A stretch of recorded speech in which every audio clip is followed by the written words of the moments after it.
여기 한 사진이 있습니다. 멋지게 수염을 기른 이 사람의 이름은 존 하비 켈록입니다. 켈러그. 어디서 많이 들어본 이름 같지 않습니까? 네. 켈록스 콘플레이크스 들어보셨죠? 한국에서는 호랑이 기운이 솟아나요! 라고 광고했던 그 시리얼입니다. 이 시리얼을 켈로그가 만들었는데요. 흥미로운 사실은 켈록은 재림 교인이었습니다. 물론 나중에 재림 교회를 떠나서 아쉬운 일이 되었지만 그가 재림 교인으로서 이걸 발견한 것이죠. 사실 켈록은 어린 시절 엘렌 화이트이 근무하던 리뷰 앤 헤럴드사의 청소부로 파트타임으로 일을 하게 되었습니다. 청소를 열심히 하고 쉬는 시간이 되면 그 인쇄소에서 발간된 책들을 보면서 공부를 했습니다. 이를 지켜보던 엘렌 화이트이 켈록을 기특하게 생각했고 그래서 그를 서포트하여 공부할 수 있도록 도왔습니다. 켈록은 영특했고 열심히 공부한 끝에 의과대학을 가게 됩니다. 그리고 재림교회의 최초의 병원인 배틀크릭 요양병원의 병원장이 됩니다. 이 컴프로스트는 그곳에서 일하면서 음식을 하던, 특별히 옥수수를 굽던 직원의 실수를 보고 개발해낸 음식인 것입니다. 이 켈록은 굉장한 얼리 어댑터였는데요. 그 중에 1890년경 아주 유행했던 기계가 있었는데 그것이 바로 이것입니다. 네, 자전거인데요. 당시 사람이 걸었던 것보다 훨씬 빠르고 또 발을 대신했던 말, 관리하고 먹이를 줘야 되는 말 같이 관리하지 않아도 된다는 장점 때문에 굉장히 폭발적인 인기를 끄는 것이었습니다. 이 켈록이 이걸 배틀크릭에서 최초로 구입하였고 이것을 선보입니다. 그런데 엘렌 화이트는 이 자전거에 대하여 굉장히 신랄하고 또 강력하게 권면하고 충고합니다. 그 내용이 이런 것인데요. 함께 좀 봐볼게요. 자전거를 사용하는데 돈이 사용되지 말아야 한다. 이 편지를 쓴 후 1년 후에 이렇게 권면합니다. 불필요한 자전거에 돈이 낭비되고 있다. 그리고 쐐기를 박습니다. 자전거는 우상과 같은 것이다. 여러분, 자전거가 그런가요? 자전거가 불필요하고 우상 같은 것일까요?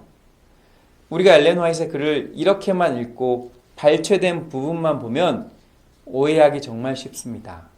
특별히 문자 그대로 읽는 율법주의자와 같은 혹 문자주의자와 같이 이 글을 그렇게만 받아들이면 그래서 엘렌 화이트이 추구했던 정신과 사상을 이해하지 못한 채 글을 읽으면 우리는 심각한 오류 또는 극단에 빠질 수가 있게 됩니다. 실제로 그런 극단에 빠진 일들이 우리 재림교회에 또 우리 한국 사회에 우리 한국 재림교회에 있었습니다. 어떤 분들은 엘렌 화이트이 시골로 들어가라 라는 말을 가지고 그의 정신을 이해하지 못한 채 그 문맥만을 받아들여서 오해해서 실제로 산속에 많이 들어가 버렸습니다. 은둔 생활을 하게 된 것이죠. 그러나 실제로 엘렌 화이트이 그 글을 썼던 이유와 정신은 도시를 벗어나 조금 더 하나님과 가까이 있을 수 있고 영적으로 성장할 수 있는 도시 근교의 시골로 들어가서 그곳에서 자신의 영성을 키우고 하나님을 사랑하는 마음을 갖게 되어서 다시 도시로 돌아와 선교를 하기 위함이었습니다. 그런데 그 정신적인 부분을 오해한 채 문자 그대로만 보니 극단으로 가게 된 것이죠.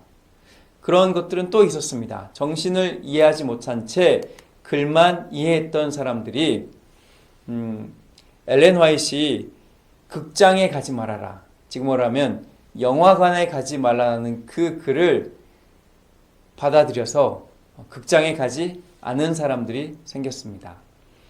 나쁜 게 아니죠. 그런데 문제는 뭐냐면 그렇게 문자로만 받아들여서 극장과 영화관은 가진 않지만 자신들의 집에 커다란 TV 혹 또는 홈 시어터를 만들어 놓고 거기서 영화를 관람하게 됩니다. 뭐가 다른가요? 극장을 가진 않았지만 집에서 영화를 본다면 그게 엘렌 화이트이 전달하고자 했던 하나님의 정신일까요? 아닙니다. 여러분, 그러므로 우리는 엘렌 화이트의 글을 읽을 때, 특별히 부분 발췌된 글을 읽을 때에 엘렌 화이트의 정신과 사상을 이해해야 됩니다. 특별히 엘렌은 하나님을 사랑하고 자신의 글이 하나님의 글, 성경으로 인도하는 글이 되길 바라는 마음으로 기록해 줬다라는 사실을 꼭 기억하시기 바랍니다. 그것이 우리로 그의 글을, 그녀의 글을 오해되지 않고 읽게 도와줄 것입니다. 자전거로 다시 돌아가 보겠습니다. 그 당시 엘렌 화이트이 그렇게 신랄하게 얘기했던 이유는 당시의 자전거 가격 때문이었습니다. 당시에는 100불에서 150불 사이였는데요. 지금으로 치면 100불, 150불이 얼마 되질 않지만 그 당시에는 보통 노동자의 3개월 또는 4개월의 월급이었습니다. 지금으로 치면 약 1,000만 원 돈이 되는 것이죠. 호주에서 복음 사업을 하고 있던 엘렌 화이트이 하나님의 비전을 통해 배틀 크릭에서 일어났던 이 모습을 보게 된 것입니다. 켈록을 통해서 그곳에서 일했던 의사들과 간호사들과 심지어 목사들마저도 그 자전거를 사고 싶어 했습니다. 왜냐하면 그게 인싸가 되는 것 같았거든요.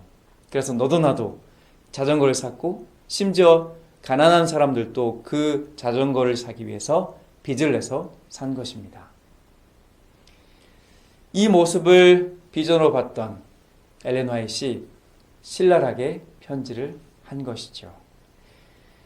그런 의미로 보면 그녀는 자전거를 비판했다기보다 자전거가 나쁘다고 했다기보다 그 자전거를 사려 했던 사람들의 허영된 마음과 이기심, 그리고 하나님께 드려져서 선교 사업에 쓰여져야 할 재정이 자신들의 만족을 채우기 위해 쓰여지고 있음을 보고 그것을 신랄하게 비판했던 것입니다. 여러분, 우리는 오늘날 엘렌 화이트의 글을 어떻게 읽고 계십니까? 문자적으로 받아들이고 안식일이 안 지났네? 안식이 지났으니 이제 밥 먹으러 갈까? 이렇게 생각하고 지내십니까? 아니면 그 정신을 생각하고 하나님께서 우리에게 원하시는 일들을 위하여 순종하며 살아가십니까? 바라기는 그녀의 글을 읽으면서 그녀의 정신을 알고 특별히 자신의 글이 더 큰 빛, 즉 작은 빛을 통해 더 큰 빛인 성경에 이르도록 하기 위함임을 기억하고 그녀의 글을 읽어가시게 되길 간절히 바라겠습니다. 기도하겠습니다. 하나님, 저희가 예언의 신을 읽을 때에 단순히 나타난 표면적 글을 읽기보다 엘렌 화이트이 추구했던 사상을 마음에 품도록 도와주시옵소서. 하나님을 사랑하고 이웃을 사랑하려 했던 그녀처럼 우리도 그녀의 글을 읽으면서 하나님을 사랑하고 이웃을 사랑할 수 있는, 그래서 더 큰 빛에 이를 수 있는 저희가 되게 도와주시기를 예수님 이름으로 기도합니다. 아멘.